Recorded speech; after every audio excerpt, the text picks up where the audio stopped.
عملية موت شادي حبش يعني كان بتحمل في طياتها من جانب بتوع الداخلية يعني كل معاني الانحطاط الإنساني. يعني في النهاية من أول الشاويش اللي كان كل مشكلته إن إحنا بنناديه في وقت كان عايز ينام فيه، لحد ضابط النبطشية، لحد طبيب،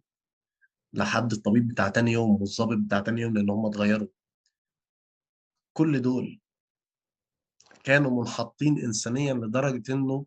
مفيش شيء استفزهم من بني آدم بيموت قدامهم